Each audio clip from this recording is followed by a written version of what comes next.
The rule of three states, things that come in threes are inherently more appealing than those that don't. With the next generation GMC Sierra, Canyon, and Sierra Heavy Duty, we couldn't agree more. Whether you choose to have the world's first 6-function multi-pro tailgate available on the next generation 2019 GMC Sierra SLT, AT4, and Denali models, to confidently take on heavy loads with the available 6.6-liter V8 Duramax turbo diesel in the GMC Sierra Heavy Duty, or to get behind the wheel of the only mid-size premium pickup on the road, the GMC Canyon, you'll realize all three help you do one thing: go professional grade. Step up to GMC, and current eligible GM owners get 20% below MSRP on next generation 2019 GMC Sierra Double Cab and SLE Crew Cab models with a traditional tailgate. We are professional grade. GMC. Must be a current owner lessee of a 2005 model year or newer GM vehicle for at least 30 days prior to the new vehicle sale. Offer includes price reduction below MSRP and purchase allowance. Not available with special financing, lease, and some other offers. Take retail delivery by 9/30/19. See participating dealer for details.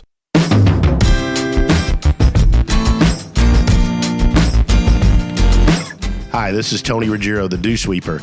You're about to listen to an episode of The Tour Coach, which is going to give you an inside look at coaching golf at the very highest level, from on the PGA Tour with my guys all the way to here at Mobile, Alabama in the Dew Sweeper Dome, as we help folks of all skill levels, all walks of life, learn to achieve their golfing goals. Just winging it. So we're sitting down here for another edition of The Tour Coach. Like a lot of times, we're sitting at a round table here down there at Sea Island in Frederica.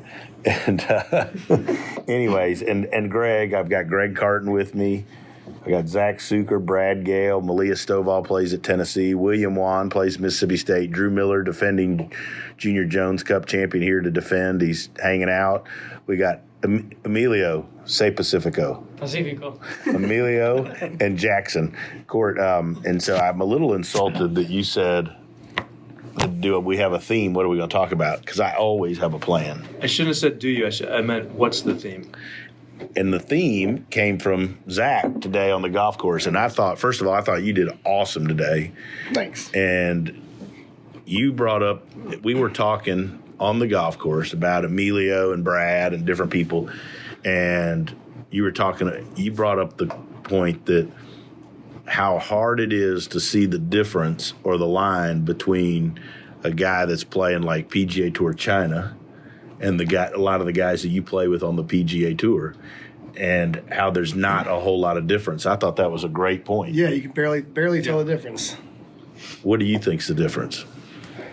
I mean, a lot of it's playing right at the right time, I think, more than anything. But I think the difference is so small. You take away a few main players that have some, ridiculous good stats. You take like Rory driving, Dustin driving, those guys, take them out of it, and a lot of the guys, hundreds of guys in the PGA Tour, all are very similar. They're all really good at everything, not exceptional at really anything, but they're just solid across the board. And we look at the guys we play with today, and they're solid. Mm-hmm. There's just not much of a difference. So it's getting the opportunity, playing well at the right time.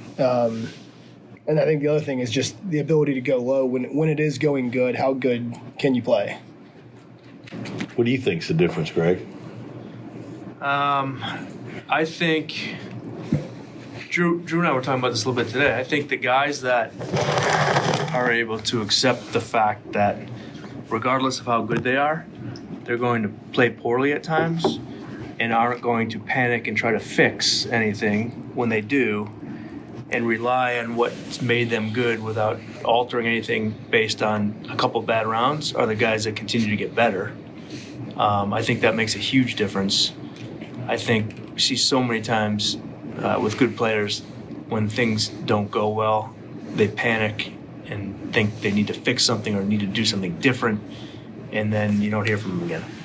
Zach and I were talking about this on the golf course, where I said that, I think lots of people hit a plateau, or they feel like we get calls all the time from people that say, I can't get to the next level, or I can't get over the hump, and they think they've got to do something dramatically different from what they're doing. Mm-hmm. And a lot of those people are in the category of the people we're talking about. Yeah. And it's nothing. They don't really need to change anything or dramatically do something different to take it to the next level. I mean, don't you think so? Yeah, I agree. It's usually very, very small things. I mean, just slow progression to getting better, working on the same stuff. Usually works out pretty good in the long run. So, Brad, I got a question for you. We're going to hand you that. Yeah.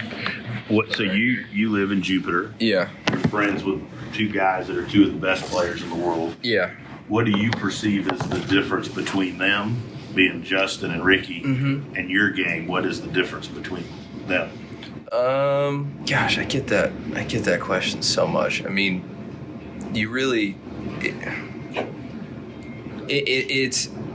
I always say consistency. That's something that I say a lot. Like those guys, they play well consistently quite a bit. And Ricky and Justin are part of a top category. Top best in the world. Yeah. So it's always tough to look at what they do because, I mean, Justin's a freak with his ball striking. Ricky's one of the best putters that's ever grabbed a putter. So, I mean, the consistency of what they do day in and day out with their drills, they're never reinventing the wheel. They're just kind of trying to get a little better each time is what I've noticed, and something that I've tried to, like what you guys are talking about is which I'm really lucky to hear because I'm at a point where I'm going back to China next year and I'm excited for it because it's just another year of another opportunity of me doing the same stuff we've been working on since we started. And that's kind of what is awesome about this group that we have right here is that I can just kind of keep buying into what we're working on. And that's the stuff that these guys out there, they've been doing on tour for years. It's not like a magic bullet that gets you over the plateau. I mean, it's just a few simple things that you believe in, and then you just keep doing them to the best of your ability. That's kind of what I've seen up close with them. And Zach, like you said, hand us back over here since I didn't bring the expensive recorder. True that. If you mentioned that, like I said, well, what do you felt like got you over the hump? Like this year was the first year where I felt like you really, after Hartford, really felt like and believed that you belonged out there, and yet it wasn't like we started working on anything different. No, we've been doing the same stuff. Basically the same thing for 7 years. We've been small improvements here or there. I'm pretty original. You said that to me. Yeah, since our first time ever working together, it's been generally the same thing, and I've slowly getting better and better at it. I think we're getting better, like with all the equipment we have too, of helping you see it. I mean, I think exactly. I've bought into it for a while. I knew that this was what we had to work on. Or this was it. It was just doing it, and we've been slowly going in the right direction. We haven't had very many setbacks where I thought I was going in the wrong direction for very long. And I think it's gotten to a point now where my ball striking is better than it's ever been. My misses are way smaller, and it's working. So you deal with, Greg, the mental side. So what you've worked with guys that have won majors and all that stuff. Do you see anything different in the way guys that are doing that think versus the way guys that are maybe good college players or good juniors or guys playing mini tours think? Is there changes in their mental approach on the way up? I don't think there's a difference in how anybody thinks. I think there's a difference in the understanding that people have about what their thoughts mean.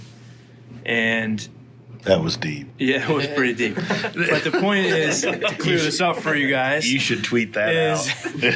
That we all think the same, and we all think the same stuff. And Zach, who plays at the highest level, has probably had crazy thoughts and still plays well, and and vice versa. And then guys think that, well, if I'm thinking well, then I should play well, and that doesn't work either. So I always say, and I should have added this before, that I think the other difference is the best players, or the guys that are winning or the guys that are playing well, are able to access their skill more than others, at least that week. So, and I always ask guys, well, what's the best round you ever shot? What's the best round you ever shot?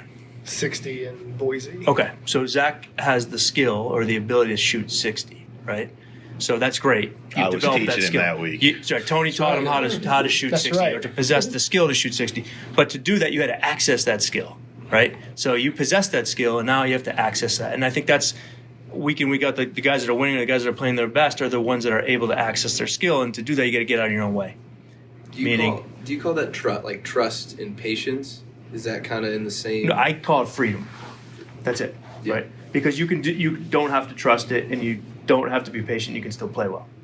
If you don't judge what you're thinking or Yeah. think that something's wrong. You have to do something different. Gotcha. Or if you're uncomfortable or you're not confident and you think, I got to get myself confident or comfortable to play well, and then now you're getting farther and farther away from it. So I think accessing your skill comes from being free from your thoughts. Like you watched, we'll talk about Emilio and Drew.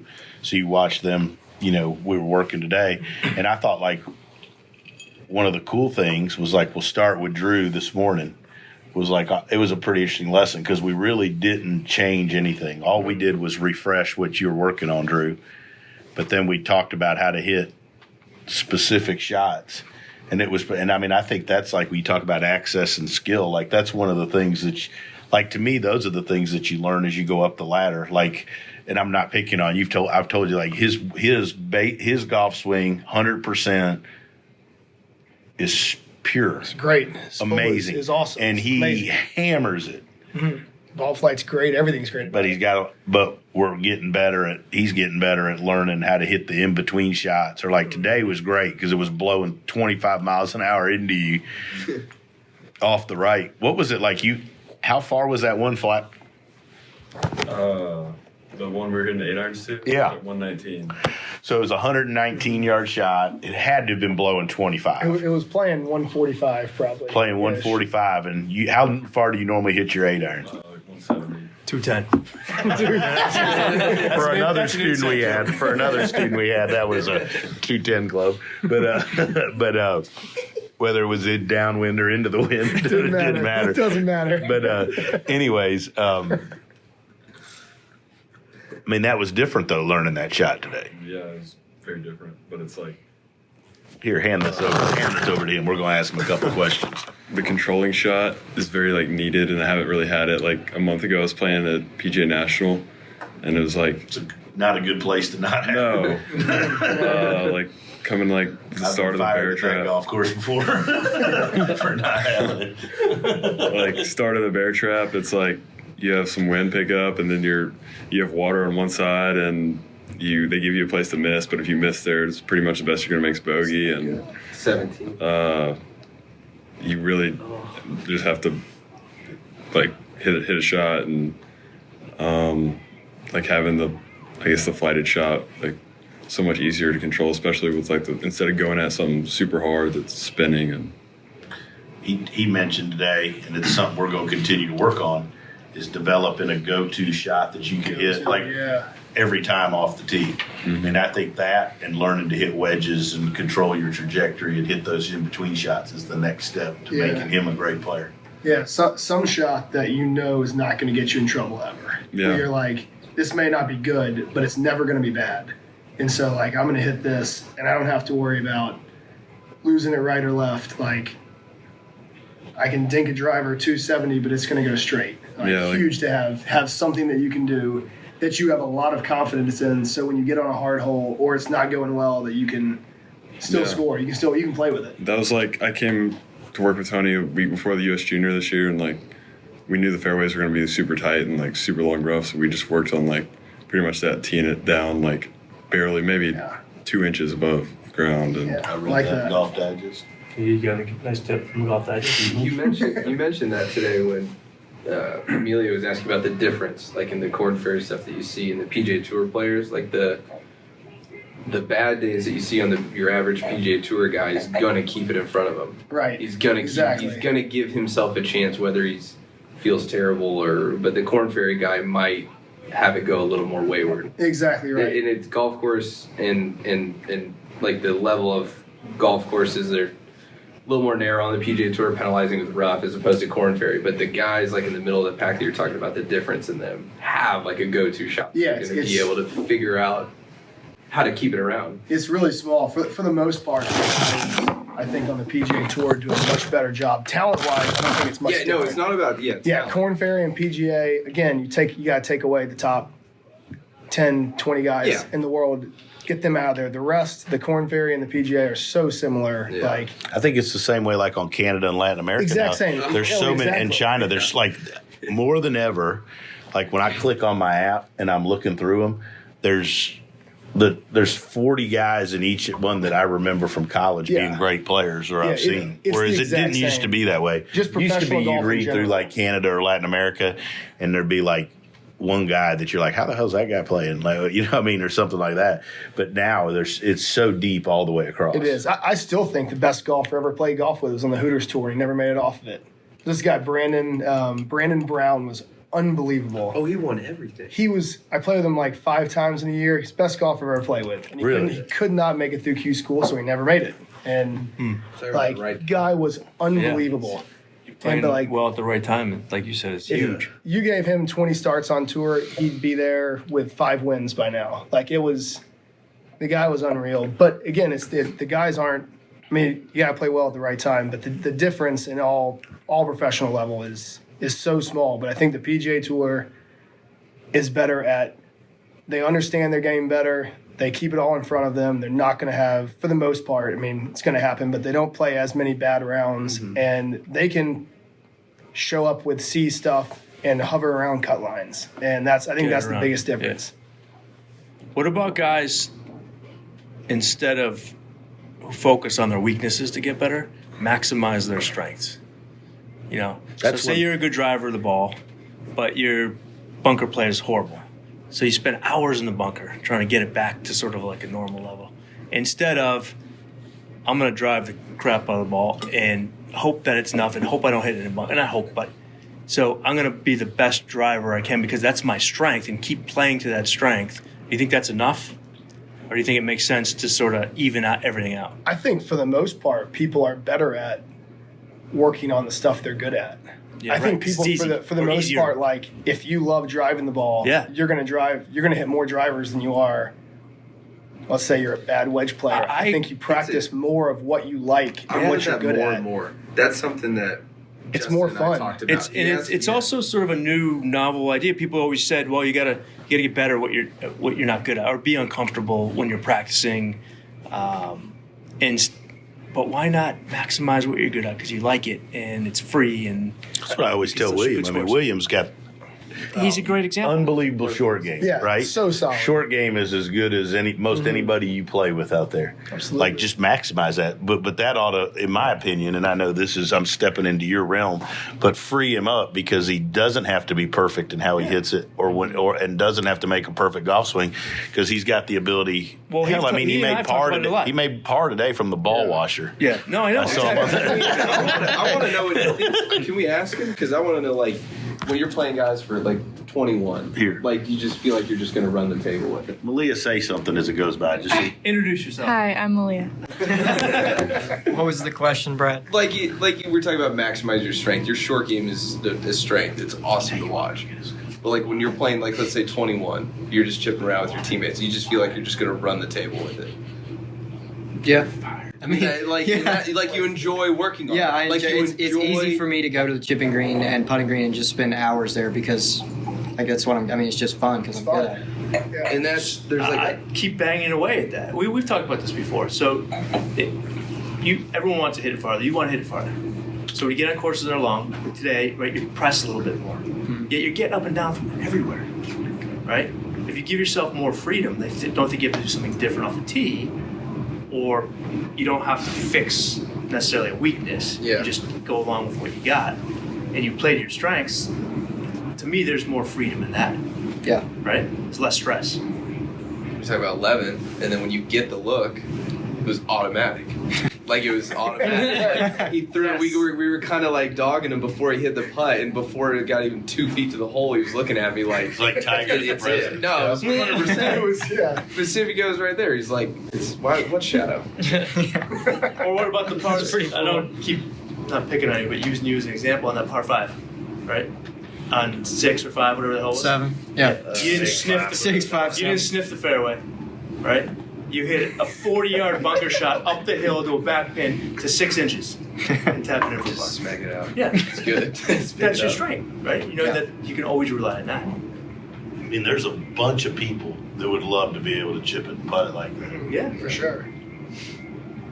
I mean, I say, like, with that, you focus, maximize your strength, and try to slowly, slightly improve It'll what come. you're not good at. Don't focus 100% on what you're not good at. Right. maximize strength, and just get a little better over time I'm a believer at in that what you're too. not good at. I like it. What'd you think about Emilio's game? You liked Emilio. That's Solid. the foreign flair of the Solid. dew sweepers. Yeah. That, Or it's out. man, he's solid across the board. It's pretty impressive. What do you? This is a serious question. It seems like I love when you start that. seems like foreign players have a little like they have a little different maturity. May not be the right. They're all older. They're all 10 years older. I've checked his birth certificate. No, they all. No, they're Although all. I did charge they're all all- these drinks to his room. But you know what I'm saying? Yeah, no, they all seem. He 10 years plays older. like he's 5 or 10 years older. Absolutely. Than he is. As I stand talking to you about that shot you hit, that little bump and run on that short par 4. Yeah, nobody Like, in college. Every hits kid's that gonna play. grab a 60-degree wedge and Give me pump it a up. spin. Wonder up. why that is though. Why do you feel like you play more mature than other kids your age? Mainly because the way we grew up in golf is so different. Like for me, I would in high school I would play golf 3 times a week probably, maybe hit balls for 30 minutes and go screw around on the putting green. Didn't know what I was doing, and then once I got to college and get the opportunity to play in a school mainly, you start learning at out of the bat. You get there. You have workouts, it's way more strict, and you kind of start understanding how things work here in the United States. The opportunities we get here in the United States are unreal for us, and whenever you make the decision that you want to come play college golf, you're understanding that you're taking a huge step, and you're saying okay, I'm leaving a lot of things behind, but I mean you just simply understand that you're doing this and you want to learn, and you have a long ways to go, but it's pretty impressive how you just take that step to make sure that you're going for the right place. I think they take it for granted as much. Yeah. Because they don't have the opportunity. Exactly. There's so many opportunities. So many folks grow up and have the opportunity to play a gazillion junior tournaments and all that and whatever. Exposed to good coaching, good courses, good whatever. Exactly. Yeah, if you stay back home in Mexico, you're just going to school. Yeah. It's just gonna be the same stuff you did in high school, just without golf. That's good. I played with Joaquin Neiman this year. Yeah. I didn't know till he won. I mean, I assumed he was 28, 29. I had no idea how young he was at all. He's younger than me. Yeah, and I was like, oh my gosh! I don't know. I didn't know. I thought he was Played more older. mature. He played like he was way older. But another point, though, is so you don't need to try to compare yourself. He's a freak. We were talking about He's a Justin, freak, right? yeah. There's people grow up So good. and they try to be somebody else, and if they're not hitting the timeline the same, they think. Develops a different time. Who was it that said what was the average length of time it took to get to the PGA Tour? Somebody said that. 7 years. 7 years. Once you graduate from when they college? turn pro to What? make it to the PGA Tour, the average time it takes the guys on the PGA Tour that sounds took about right, 7 actually. years. I know. Yeah. If you really think There's about only a handful of guys that make it every year right from college, if that. it.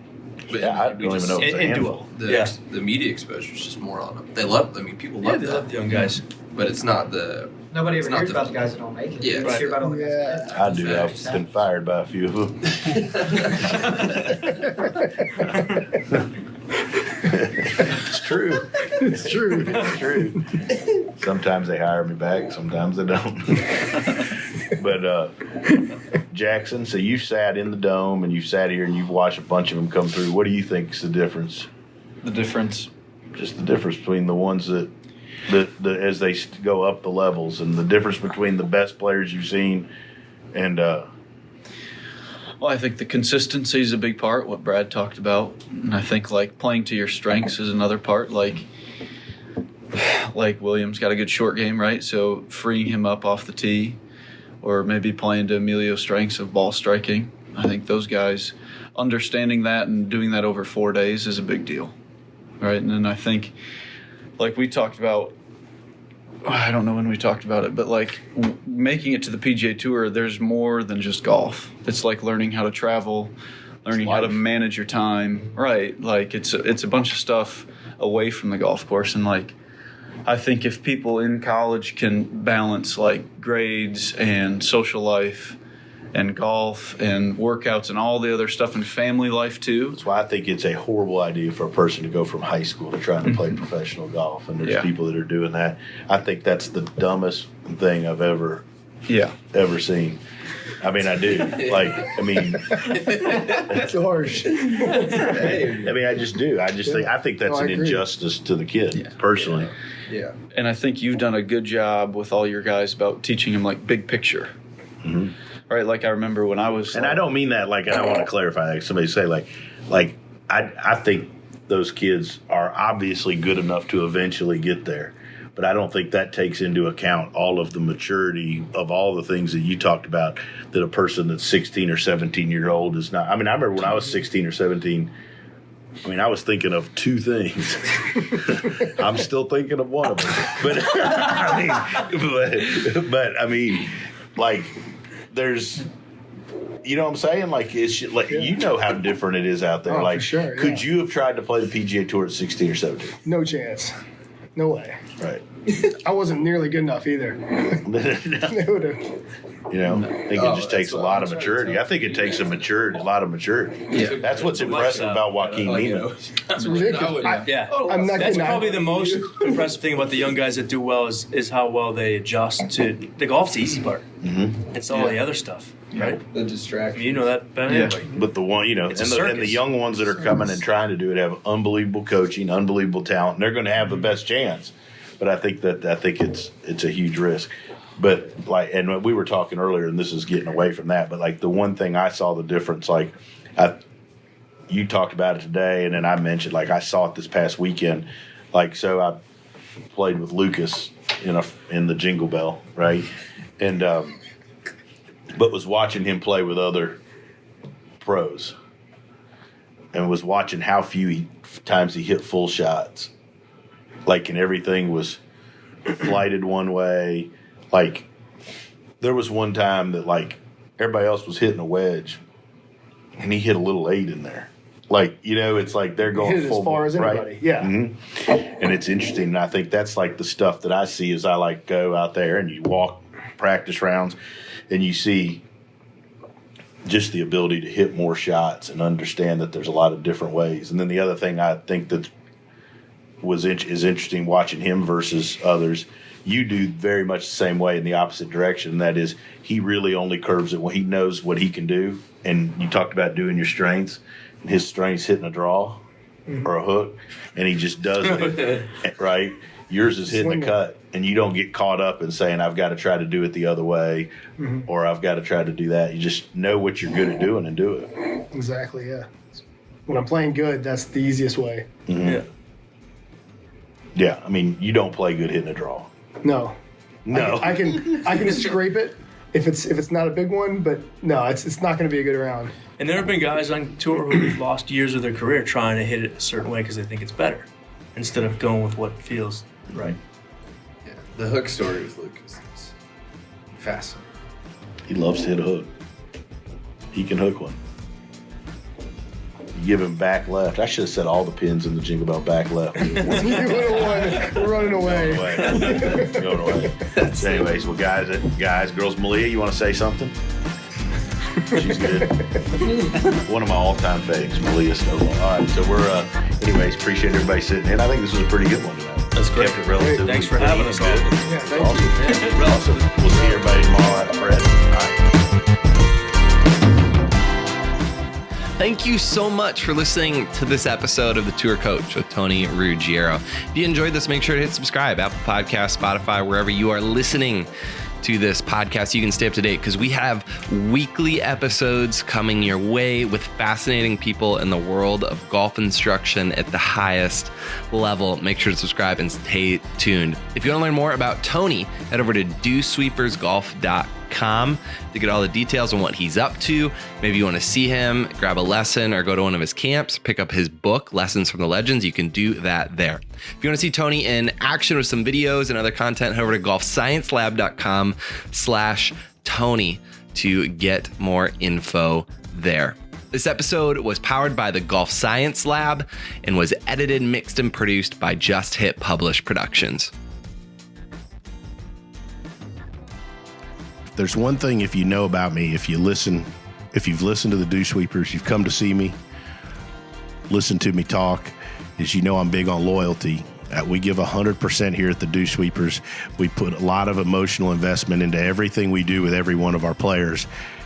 And the same can be said for our partners and the folks that have been with us for the long haul and help the Dew Sweepers, help our juniors, help us get to our tour players. And so I want to give a special thanks to our sponsors. Our sponsors are first and foremost Buick and our local Buick dealers here around the Southeast, Shrixon Cleveland Golf, who've been with me for over a dozen years, and their belief and support of what we do here with the Dew Sweepers. And lastly, the folks at Vineyard Vines. The folks at Vineyard Vines love what we do with junior golf. They support us on the road. There isn't a better family or group of people that are going to help us look our best, play our best, and have more fun than the folks at Vineyard Vines. So special thanks to our sponsors.